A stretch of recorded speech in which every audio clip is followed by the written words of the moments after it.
లలితా మాతా శంభుప్రియా జగతికి మూలం నీవమ్మా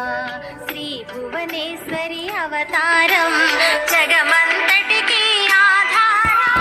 హేరంబునికి మాతవుగా హరిహరాదులు సేవింప చండుని ముందుని సంహారం చాముండేశ్వరి అవతారం పద్మరేకుల కాంతులతో